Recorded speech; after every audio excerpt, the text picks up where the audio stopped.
गरुड़ पुराण छठा अध्याय। गरुड़ उवाच। गरुड़ जी ने कहा, हे केशव, नरक से आया हुआ जीव माता के गर्भ में कैसे उत्पन्न होता है? वह गर्भवास आदि के दुखों को जिस प्रकार भोगता है वह सब भी मुझे बताए।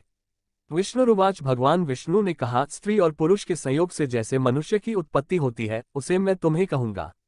ऋतुकाल के आरंभ के 3 दिनों तक इंद्र को लगी ब्रह्महत्या का चतुर्थांश रजस्वला स्त्रियों में रहता है। उस ऋतुकाल के मध्य में किए गए गर्भाधान के फलस्वरूप पापात्माओं के देह की उत्पत्ति होती है। रजस्वला स्त्री प्रथम दिन चांडालिनी, दूसरे दिन ब्रह्महतिनी और तीसरे दिन रजकी धोबिन कहलाती है। नरक से आए हुए प्राणियों की ये 3 माताएं होती हैं। दैव की प्रेरणा से कर्मानुरोधी शरीर प्राप्त करने के लिए प्राणी पुरुष के वीर्य का आश्रय लेकर स्त्री के उदर में प्रविष्ट होता है। 1 रात्रि में वह शुक्राणु कलल के रूप में, 5 रात्रि में बुदबुद के रूप में, 10 दिनों में बेर के समान तथा उसके पश्चात मांसपेशियों से युक्त अंडाकार हो जाता है। 1 मास में सिर, 2 मास में बहु आदि शरीर के सभी अंग, तीसरे मास में नख, लोम, अस्थि, चर्म तथा लिंगबोधक छिद्र उत्पन्न होते हैं।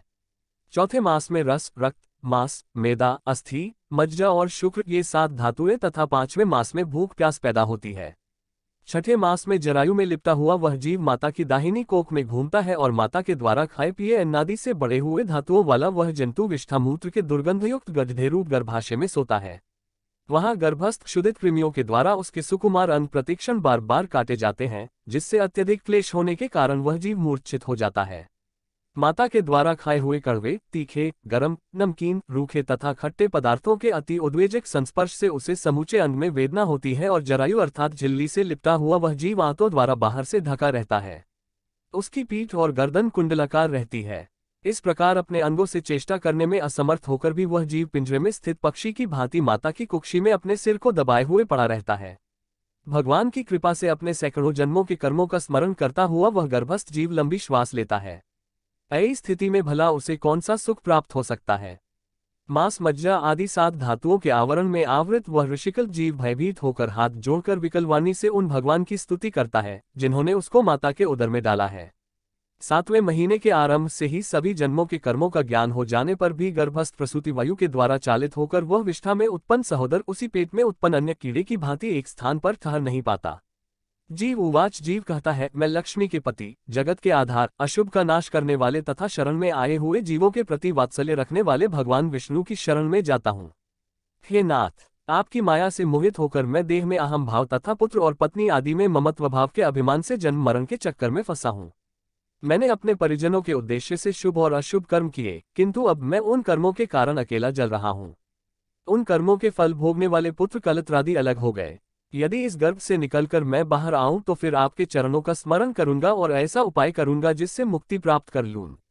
विष्ठा और मूत्र के कुएं में गिरा हुआ जठराग्नि से जलता हुआ एवं यहां से बाहर निकलने की इच्छा करता हुआ मैं कब बाहर निकल पाऊंगा?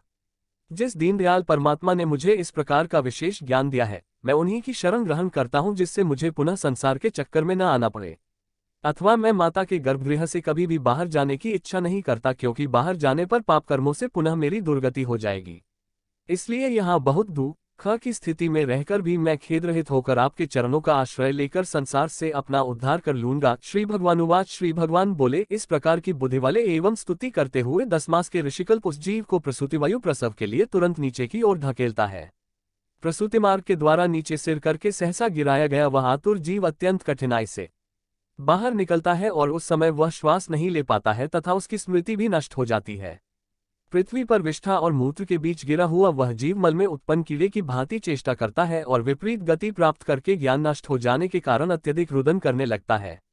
गर्भ में, रुग्णावस्था में, शमशान भूमि में तथा पुराण के पारायण या श्रवण के समय जैसी बुद्धि होती है, वह यदि स्थिर हो जाए तो कौन व्यक्ति सांसारिक बंधन से मुक्त नहीं हो सकता। कर्मभोग के अनंतर जीव जब गर्भ से बाहर आता है तब उसी समय वैष्णवी माया उस पुरुष को मोहित कर देती है।